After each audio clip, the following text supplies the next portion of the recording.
በስመ አብ ወወልድ ወመንፈስ ቅዱስ አሐዱ አምላክ አሜን።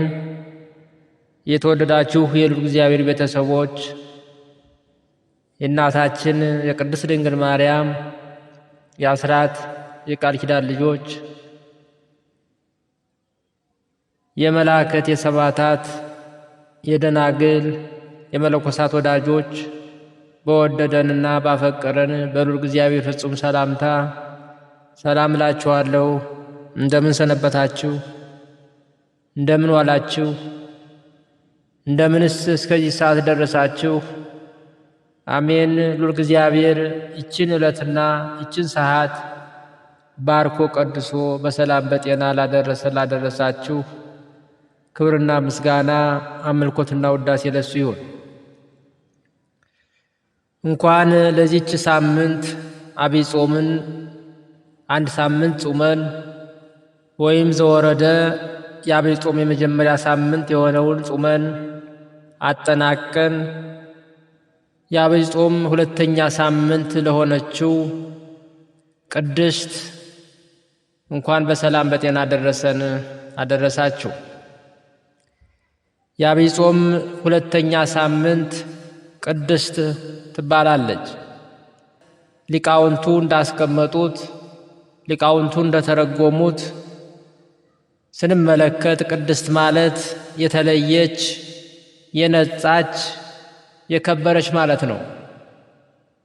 ይኸውም ጌታችን መድኃኒታችን ኢየሱስ ክርስቶስ ጾም የጀመረባት ልዩ የተቀደሰች የተከበረች ልዩ ንጹሕ ክቡር በሚሆን በጌታችን በኢየሱስ ክርስቶስ የተጾመች መሆኗን ያመለክታል።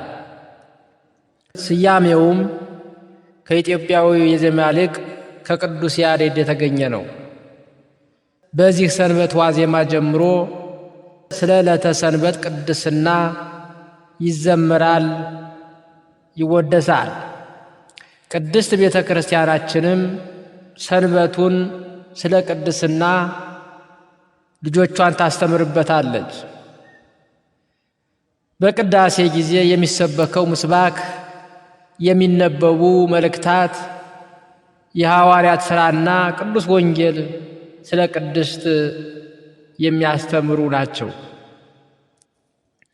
የምስጢር አድኅኖ ታላላቅ ሥራውን ለመጀመር ጌታችን መድኃኒታችን ኢየሱስ ክርስቶስ በገዳመ ቆሮንጦስ ገብቶ ከቆመ ሳያርፍ ከዘረጋ ሳያጥፍ የጾማት የ40 ቀንና ሌሊት ልዩ የሆነችና ክብርት ጾም የተጀመረባት ሁለተኛ ሳምንት ናት።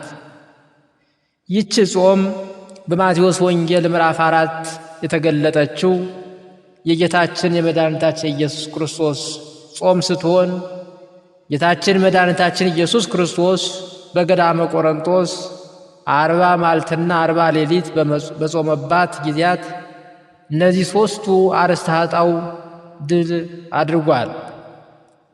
ሦስቱ አርእስተ ኃጣውእ የሚባሉትም ትዕቢትን፣ ስስት፣ ፍቅረ ንዋይ ናቸው።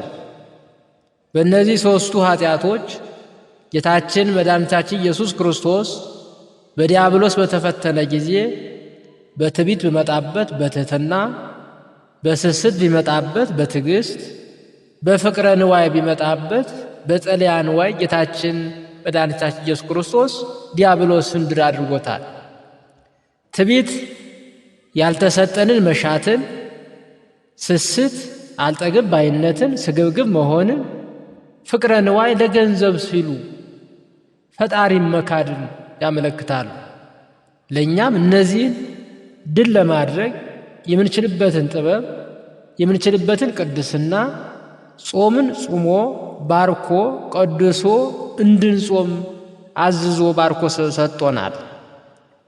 ስለዚህ ቅድስት ማለት የተቀደሰች የተለየች ማለት እንደሆነች ሁሉ ቅዱስ ማለትም ልዩ ክቡር ማለት ነው። እግዚአብሔር አምላካችን በባህሪው ቅዱስ ነው።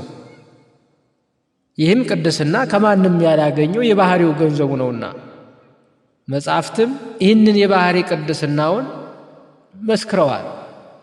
እግዚአብሔር በባህሪው ቅዱስ ስለሆነ ቅዱስ ቅዱስ ቅዱስ እየተባለ ይመሰገናል። እኛም ቅዱስ ልጁ በሥጋ ተገልጦ እንዳስተማረ በየዕለት ጸሎታችን ስምህ ይቀደስ እንለዋለን። የቅድስና ምንጭ ቅድስናን የሚሰጥ እርሱ ብቻ ነውና፣ ስለዚህ ቅዱስ የሚለው ቃል ለሰዎች፣ ለመላእክት፣ ለቦታ፣ ለዕቃ፣ ለዕለታት ቢገለጽም ቅድስናቸው በባህሪው ቅዱስ ከሆነው ከእግዚአብሔር የተገኘ ነው። ይህም ቅድስና የጸጋ ቅድስና ይባላል። እግዚአብሔር ቅዱስ ስለሆነ በመልኩና በምሳሌው አክብሮ የፈጠረንን እኛም ቅዱሳን እንድንሆን ይፈልጋል። ቅዱስ ጴጥሮስ ዳሩ ግን እኔ ቅዱስ ነኝና ቅዱሳን ሁኑ ተብሎ ስለተጻፈ የጠራቸው ቅዱስ እንደሆነ እናንተ ደግሞ በኑሯችሁ ሁሉ ቅዱሳን ሁኑ ያለንም ይህንን ሊያስተምረን ነው። ከመፈጠራችን አስቀድሞ መጠን በሌለው ፍቅር የወደደን እግዚአብሔር ካለመኖር ወደ መኖር ያመጣን ለውርደት ሳይሆን ለክብር፣ ለርኩሰት ሳይሆን ለቅድስና፣ ለሞት ሳይሆን ለሕይወት ነው። ስለዚህ የመፈጠራችን ዓላማ በፍጹም ምግባርና ሃይማኖት በመመላለስ ከእርሱ ጋር እንድንሆን ነው። ብርሃን ከጨለማ ጋር፣ ጽድቅ ከኃጢአት ጋር ኅብረት የለውም። ከእርሱ ጋር ለዘላለም ነግሰን ለመኖር በቅድስና መኖር ይጠበቅብናልና። ቅዱስ ጳውሎስም እግዚአብሔር ለቅድስና እንጂ ለርኩሰት አልጠራንምና ያለው ለዚህ ነው። በአንደኛ ተሰሎንቄ ምዕራፍ 4 ቁጥር 7 ላይ እግዚአብሔር እኛን የፈጠረበትን ዓላማ ለኤፌሶን ክርስቲያኖች እንዲህ ብሎ ገልጾላቸዋል። በክርስቶስ ኢየሱስ ሰማያዊ ስፍራ በመንፈሳዊ በረከት ሁሉ የባረከን የጌታችን የኢየሱስ ክርስቶስ አባት እግዚአብሔር ይመስገን ብሎ ካመሰገነ በኋላ ዓለም ሳይፈጠር በፊቱ ቅዱሳን ንጹሐንና ያለ ነውር በፍቅር ያደርገን ዘንድ ለእርሱ መረጠን በማለት በኤፌሶን ምዕራፍ 1 ቁጥር 3-4 ድረስ እንዲህ ብሏል። አስቀድሞ ስለወደደንና ስላከበረንም ከሌሎች ፍጥረታት በተለየ መልኩ የሚያስፈልገንን ሁሉ አዘጋጅቶ በእጁ ካበጃጀን በኋላ የሥነ ፍጥረት ዘውድ አድርጎ በገነት አኑሮናል። አዳም አታሪ የተባለውን በማድረጉ በእንዝላልነትና በስንፍና በከይሲ ዲያብሎስም ምክር ተዋርዷል። በሞተ ሥጋ ላይ ሞተ ነፍስን፣ በርደተ መቃብር ላይ እርደተ ሲኦልን ተፈርዶበታል። በባህሪው ሞት ገብቶበታል። ክፉ ፍትወታት የሚያጠይቁትና የሚያሸንፉት የዲያብሎስና የኃጢአት ባሪያ ሆኗል። በማይለወጥ ፍቅር የወደደን እግዚአብሔር ግን ጠፍተን እንድንቀር አልተወንም። በሰጠን ተስፋ በተቆጠረው ሱባኤና በተነገረው ትንቢት መሠረት ዘመኑ ሲደርስ በተዋህዶ ሰው ሆነ። የተዋረደ ሥጋችንን አከበረልን፣ በከበረ ደሙ ዋጀን፣ ከኃጢአታችን አጠበን። በእርሱ ምክንያት የእግዚአብሔር ልጆች ተባልን። ጌታችንና መድኃኒታችን ኢየሱስ ክርስቶስ ሰው የሆነውና ለመዳናችን የሆነውን ዋጋ ሁሉ የከፈለው ለእኛ ያለውን ፍቅርና ለኃጢአት ያለውን ጥላቻ ለእኛ ለማሳየት ነው። ነገር ግን የኃጢአትን ሥራ ይሽር ዘንድ ከእርሱ ጋር የተሰቀለውን አሮጌውን ሰውነታችን እንደሆነ ይህን እናውቃለን የተባለውም በሮሜ ምዕራፍ 6 ቁጥር 6 ላይ ይህንን ነው። እኛን ወደ ቀደመ ክብራችን ለመመለስ የተከፈለውን ዋጋ ታላቅ ከሆነው የጋብቻ ምስጢር ጋር በማያያዝ እንዲህ ብሎ ገልጾታል። ክርስቶስ አካሏ ለሆነችው ቤተ ክርስቲያን ራሷ አዳኟም እንደሆነ ወንድ ለሴት ራሷ ነውና ወንዶችም ክርስቶስ ቤተ ክርስቲያንን እንደወደዳት ራሱንም ለእርሷ ቤዛ አድርጎ እንደሰጠላት ሚስቶቻቸውን ውደዱ። በውሃ ጥምቀትና በቃሉ ይቀድሳትና ያነጻት ዘንድ የነጻችና የተቀደሰች ትሆን ዘንድ እንጂ በላይዋ እድፈት ወይም ርኩሰት እንዳይገኝባት ቤተ ክርስቲያንን ለእርሱ የከበረች አድርጋት ዘንድ በማለት በኤፌሶን ምዕራፍ 5 ቁጥር 23-28 ድረስ እንዲህ ብሎ ገልጾልናል።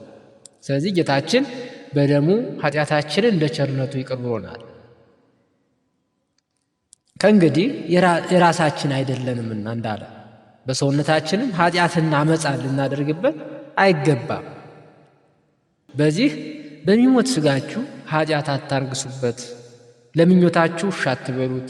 ከሙታን ተለይቶ እንደተነሳ ራሳችሁን ለእግዚአብሔር መሥዋዕት አድርጉ እንጂ እንዳለ ሰውነታችሁን ለኃጢአት የአመፃ ጦር መሳሪያ አታድርጉት፣ ሰውነታችሁንም ለእግዚአብሔር የጽድቅ የጦር መሳሪያ አድርጉት ተብሎ በሮሜ ምዕራፍ 6 ቁጥር 12 ጀምሮ እንዲህ ብሎ እንዳስተማሩ ለእግዚአብሔር ራሳችንን ማስገዛት ግድ ይለናል። የተወደዳችሁ ምእመናን፣ እግዚአብሔር ደስ ብሎት የሚቀበለውን ሕይወት ለመኖር እንፈልጋለን። ለመሆኑ ይህ ሊሆን የሚችለው እንዴት ነው? እንዴት ሆነን ብንመላለስ ነው ብንል መልሱን ሐዋርያው ቅዱስ ያዕቆብ እንዲህ ብሎ ተናግሯል። አንደበቱን ሳይገታ ልቡን እያሳተ እግዚአብሔርን የሚያመልክ የሚመስለው ማንም ቢኖር የእርሱ አምልኮት ከንቱ ነው ብሏል። ንጹሕ የሆነ ነውርም የሌለበት አምልኮ በእግዚአብሔር አብ ዘንድ ይህ ነው። ወላጆች የሌላቸውን ልጆች ባልቴቶችንም በችግራቸው መጠየቅ በዓለምም ከሚገኝ ርኩሰት ሰውነትን መጠበቅ ነው በማለት ይመልስልናል። ያዕቆብ ምዕራፍ 1 ከቁጥር 26-27 ያለውን መመልከት ይቻላል። በክርስቶስ ደም የተቀደሰና የእግዚአብሔር ማደሪያ የሆነው ሰውነታችን በዓለም ከሚገኝ ርኩሰት መጠበቅ የሰማያዊ ርስት ወራሾች ያደርገናል። በዓለም የሚገኘውን ርኩሰትም ሐዋርያው ቅዱስ ጳውሎስ የሥጋ ሥራ በማለት ገልጾታል። እርሱም ዝሙት፣ ርኩሰት፣ መዳራት፣ ጣዖት ማምለክ፣ ሥራ ማድረግ፣ መጣላት፣ ኩራት፣ የምንዝር ጌጥ፣ ቅናት፣ ቁጣ፣ ጥርጥር፣ ፉክክር መሆን፣ ምቀኝነት፣ መጋደል፣ ስካር፣ ይህንን የመሳሰሉ ሁሉ የሥጋ ሥራ ብሎ ያስቀምጣቸዋል። እነዚህን የሚያደርጉ ሰዎችም ከመንግሥተ እግዚአብሔር በአፋ ወይም በውጭ እንደሚቀሩ ያስረዳል። አስቀድሜ እንደነገርኋችሁ ይህን የሚያደርግ የእግዚአብሔርን መንግሥትን አያይም ብሎ በገላትያ ምዕራፍ 5 ቁጥር 19 ላይ ቅዱስ ጳውሎስ እንዲህ ብሎ አስተምሯል። በሕይወታችን ሁሉ የምግባርና የሃይማኖት ፍሬ አፍርተን መገኘትን ለቅድስና የጠራን እግዚአብሔርን ደስ ማሰኘት ነው። እነዚህም ነገሮች ቅዱስ ጳውሎስ የመንፈስ ፍሬዎች ብሎ አስቀምጧቸዋል። ፍቅር፣ ደስታ፣ ሰላም፣ ትዕግስት፣ ምጽዋት፣ ቸርነት፣ እምነት፣ ገራገር መሆን፣ ንጽሕና፣ ራስን መጠበቅ፣ እነዚህ በሙሉ የመንፈስ ፍሬዎች እግዚአብሔር መንግሥት ጋር ለመኖር የሚያስችሉን የደግነት ሥራዎች ብሎ አስቀምጧቸዋል። እግዚአብሔር ማደሪያው ይሆን ዘንድ የመረጠው ሰውነት እርሱ የሚከበርበትን ሥራ ልናደርግበት ያስፈልጋል። በሕይወት የሚኖሩትም ስለ እርሱ ቤዛ ሆኖ ለሞተውና ለተነሳው እንጂ ወደፊት ለራሳቸው የሚኖሩ እንዳይሆኑ እርሱ ስለ ሁሉ ቤዛ ሆኖ ሞተ እንደተባለ በሕይወታችን ሁሉ ፈቃዱን በመመርመርና በመፈጸም በቅድስና ልንኖር ይገባል። ቅድስናችን በኑራችን ሁሉ እንዲሆን ታዘናል በአንደኛ ጴጥሮስ ምዕራፍ 1 ቁጥር 15 ላይ። ስለዚህ በተሰማራንበት የሥራ መስክ፣ በማኅበራዊ ኑሯችን፣ በምንበላው ምግብ፣ በምንለብሰው ልብስ፣ በንግግራችን በመሳሰሉት ሁሉ ለእግዚአብሔር ደስ የሚያሰኘውን በማድረግ እግዚአብሔርን በሚሞት ሥጋችን፣ በሚበሰብስ በፈራሽ ሥጋችን ልናከብረው ይገባል። እኛ ደግሞ ሸክምን ሁሉ የኃጢአትንም ጭንቀት ከእኛ አስወግድልን በፊታችን ያለውን ሩጫ በትዕግሥት መሮጥ ያስፈልገናል። የእምነታችንም ራስና ፈጻሚውን ኢየሱስ ክርስቶስን እንከተለው ያስፈልጋል። እርሱ ነውርን ንቆ በፊቱ ስላለው ደስታ በመስቀል ታግሶ በእግዚአብሔር ዙፋን ቀኝ ተቀምጧል ተብሎ እንደተጻፈ ደምን እስከ ማፍሰስ ድረስ ተጋድሎ አድርጎልን ከኃጢአት ርቀን በቅድስና እንድንኖር ይገባናል። ሥጋዊ ምኞታችንን መሻታችንን ትተን አሮጌውን ሰውነታችንን አስወግደን ንስሐ ገብተን ቅዱስ ሥጋውን ክቡር ደሙን ተቀብለን በቅድስና እንድንኖር ረድኤተ እግዚአብሔር አይለየን። አሜን። መዋዕለ ጾሙን በሰላም እንዳስጀመረን በሰላም ያስፈጽመን ዘንድ ለእግዚአብሔር መልካም ፈቃዱ አነሳስቶ ላስጀመረን አስጀምሮም ላስፈጸመን ለልዑል እግዚአብሔር ክብርና ምስጋና አምልኮትና ውዳሴ ለእሱ ይሁን። ወስብሐት ለእግዚአብሔር ወለወላዲቱ ድንግል ወለመስቀሉ ክቡር አሜን። ይቆየን።